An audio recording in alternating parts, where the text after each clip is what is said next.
Hey friends, my name is Jake. Welcome to Canadian Cutting Edge, and today we're taking a look at the Peanut by Case Knives. As you saw in the thumbnail, cover up my eyes so that it'll focus. There we go. But I still need to see there we go. So now I can see what you can see as well. There is the Peanut. It's a 2-blade knife by Case. We've got a clip point knife, and it's got a small pen knife right there. So that is what you get. It's a nice small knife. It's nice and light. There's no D-ring to put a lanyard on or anything. It's just a little pocket dropper that you might be interested in. This is my first Wee Wednesday video in quite a while. I won't be bringing it back regularly, but I've got a number of smaller knives for this fall. So we're calling it fall here already because, yeah, the leaves are falling. They're going fast now. Fall is coming a little late this year. Usually it's at the beginning of September. So, hey, it's just the way things go with nature, eh? It's all messed up these years. After having the hottest summer ever on record in Canada and terrible smoke from all the forest fires, I'm glad that is pretty much over, although there still are forest fires going on. But we're getting distracted, aren't we? Let's go to the tabletop, and we're going to take a good close look at this knife, and we're going to tell you what I think about it. That's what you're here for, right? Keep watching.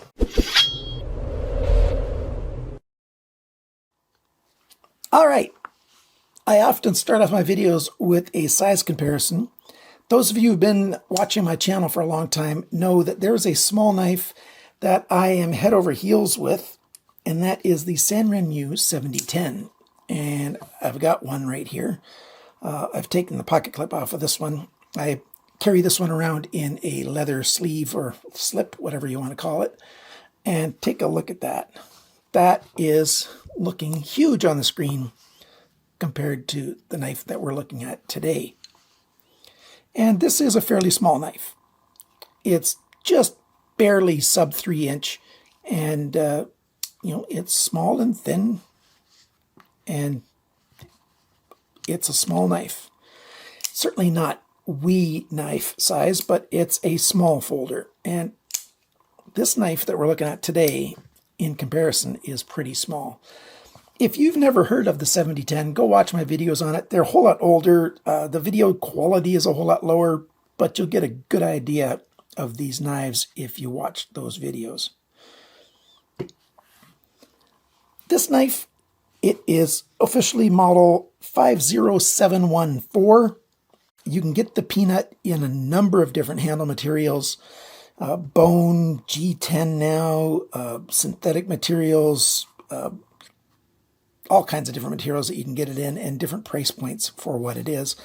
But they all have this same steel, the True Sharp Surgical Stainless Steel by Case Knives, which just is 440HC. I really liked this modern handle material on it, so I decided I was going to buy one of these and take a look at it. And yeah, that handle material is kind of cool.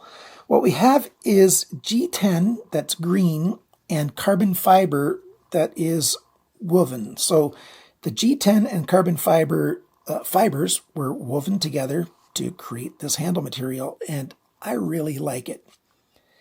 The knife itself, though, does not come with the option of carbon steel. Now, Case's carbon steel is actually pretty good. It's got a Rockwell of around 57, maybe 58, but this stuff, this 420HC, I should say, a lot of people like to say that 420HC has a Rockwell hardness of 57. Very few knives with 420HC come in at 57 on the Rockwell C scale. That's pretty much its maximum possible. Most steels, most knives, if they have 420HC, it's usually around 55 Rockwell hardness. And before I get too deep into the video, because a lot of people don't watch very far, I want to say something. Case, I'm on your case about this. You've seen the wisdom of going modern materials with the handle scales. It's time to wake up and go with modern stainless steel. In the 2020s, 10 years ago, 420HC was an inferior steel. And there's a lot of better steels out there that are not going to knock up the price of your knives by any appreciable amount. So you could make these things with better steels and probably even jack up your price a little bit, and your profit margin's going to go up. And you're going to get a new young crowd buying your knives. But none of the young guys, unless they're very nostalgic for their fathers' and grandfathers' knives, want to buy case knives because the stainless steel is crap. It really is. Okay, that's my little rant about this knife. I hate the stainless steel, but this knife is not available in carbon steel, or I would have bought it that way. Okay, let's get on with it. The blade finish is polished, so we've got sort of that mirror polished finish, which leaves fingerprints all over the place, which I don't like. I also wish they'd offer that different ways as well, but that's not as big a deal because you can always wipe it down. Where it is a big deal is it leaves scratch marks, or it shows scratch marks very quickly. Look at the tip of the blade. You can see that little scratch line right there, just a little bit back. It's got scratch lines a little bit less, but on that other side, that's just from when closing it. You know, it can flex a little bit from one side to the other, or when you're pushing with your thumb to get it out, I'm pushing that way and pulling out, which means I'm rubbing against the side, and that leaves scratch lines on the blade, which I really dislike. What we got is a nice clip point blade, sort of a Bowie style, long, narrow clip point blade, hollow grind. It's a slip joint, of course. This side, we've got a pen blade. It's also got that hollow grind on it. It's actually a thicker blade, or it starts with thicker blade stock. The blade itself is pretty much the same. It comes in, percentage-wise, it goes in quite a bit from what it was back here to along the blade. So yeah, this is actually a stronger little blade. That's what you're going to use if you need to do fine stuff. Like, don't use this tip too much because that's very thin there. It can break quite easily. We've got brass liners. We've got spring steel for the back springs. And then we've got the polished steel for the bolsters. Yeah, build structure is pretty good. We've got 3 pins to hold it all together. It's a well-made, classical peanut knife. Before I get too far into the other stuff, let's quickly go over all the dimensions and stuff and look at what that does to the tape measure. It just takes over the whole screen, so I'll just move it over to the corner right there. So as long as this is on the corner of the screen, I'm talking about measurements. 34 grams, 1.2 ounces. So it's nice and small. How sharp was it from the factory? This blade, 195 bests. The penknife blade was 205 bests. Below average. My testing, most knives come in around 140 is the average. The cutting edge length, let's open these guys up again because I'm going to talk about that stuff. There we go. Cutting edge length, 49.3 millimeters, 1.94 inches. I always do millimeters then inches. 34.4 millimeters, 1.35 inches. The length, 33.2 millimeters, 2.09 inches. 39.2 millimeters, 1.54 inches. The thickness of the blade at the ricasso, 1.52 millimeters, 0.06 of an inch. This one's 1.61 millimeters, that's 0.064 of an inch. The blade depth, this way, the widest point, 10.4 millimeters, 0.409 inches, 7.3 millimeters, 0.287 of an inch.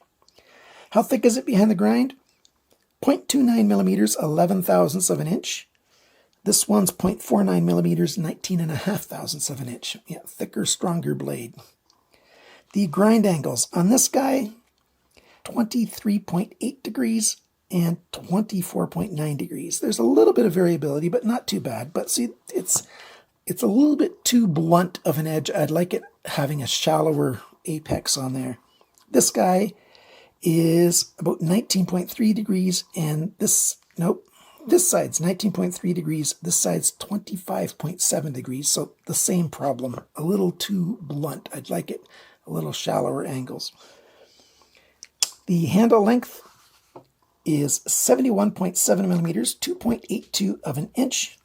The grip area when it's open, I'm going to say about 6.5 millimeters, about 2.5 inches.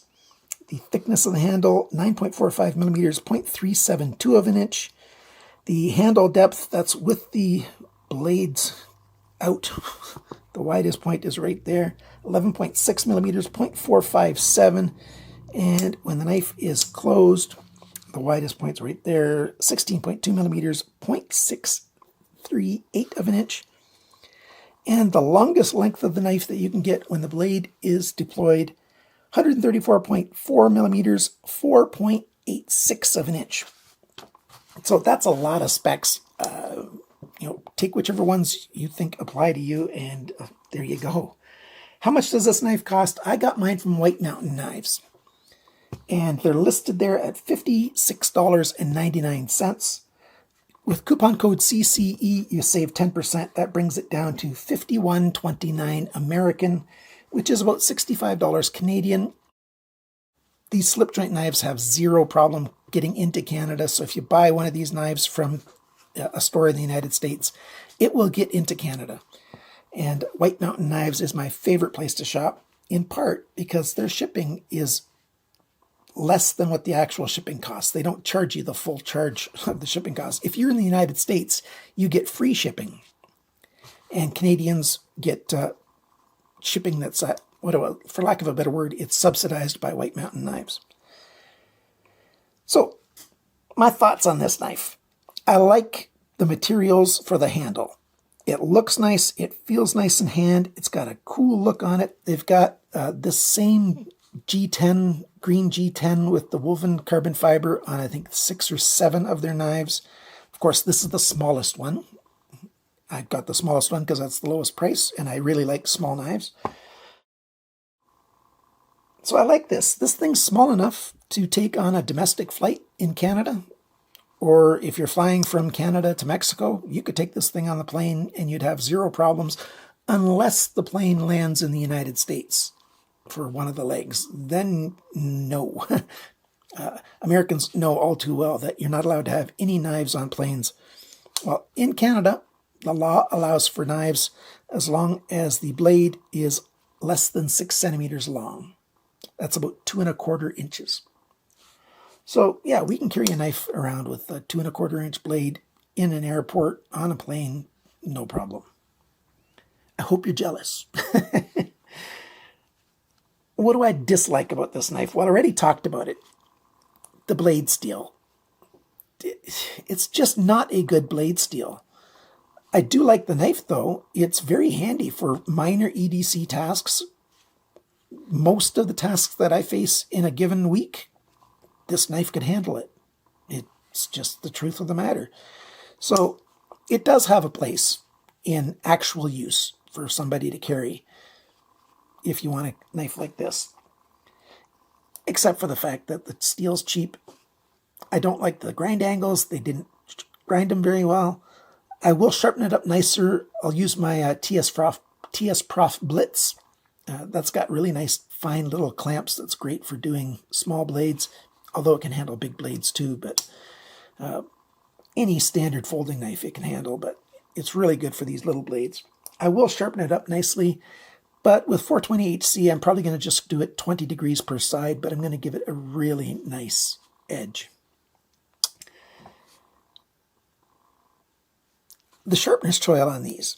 On this blade, the sharpness choil makes sense. It's not super big. It's small enough to be without wasting an edge, but it's big enough that I can sharpen to the end of the blade and not make a mess on the ricasso. But this little guy, you can see that they tried to do a sharpness choil, but you can see even on this side they sharpened up onto the ricasso at the factory. On this side, not so much, but I'll show you a close-up of that grind. You can see it right there. Here, it's pretty deep this way, and then at the tip, it's very shallow. They did a lot of not great sharpening on these knives. And when you're paying, 65 Canadian, over 50 American dollars, yes, I'm asking for better sharpening on knives. I rarely watch other reviewers, and I watched a video by Nick Shabazz this morning, and there was a number of times when he was talking about, matching the factory angle. And I'm going, come on, man. You really need to wake up to the fact that the factory does a crappy job sharpening their knives. And if you match the angle, you're going to have problems.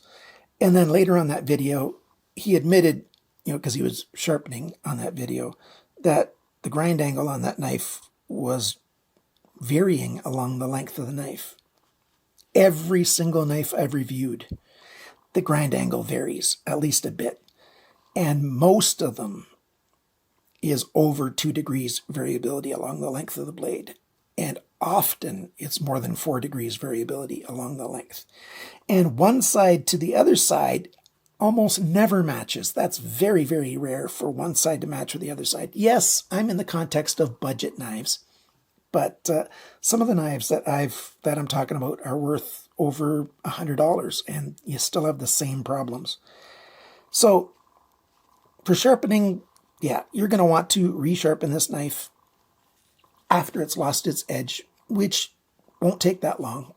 My testing, I used it a bit, and yeah, it lost its edge pretty quickly, and it's pretty dull now. I can just jam my finger on here all I want. I won't slide it on there, but it's just not sharp enough to cut me unless, I put a lot of pressure and I slide it. So 420HC, it's time for that steel to go.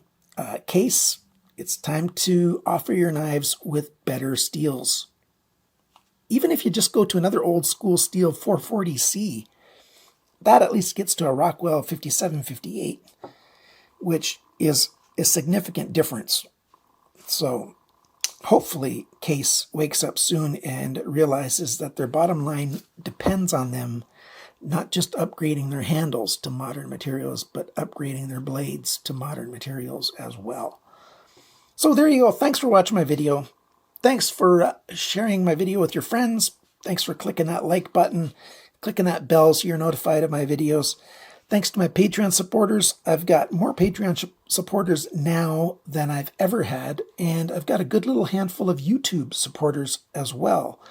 If you want to support the channel, go to patreon.com/CCE or below this video, as long as you're not on a TV watching this, but if you're on a computer or cell phone, if you shrink the video, below it, you're going to see this little button that says join. You click on that and you can join and help me out on make this channel even better. And I rely on you guys to be able to buy these knives to review. So I appreciate it a lot. And remember, friends, always cut towards your chum, not your thumb. Bye for now.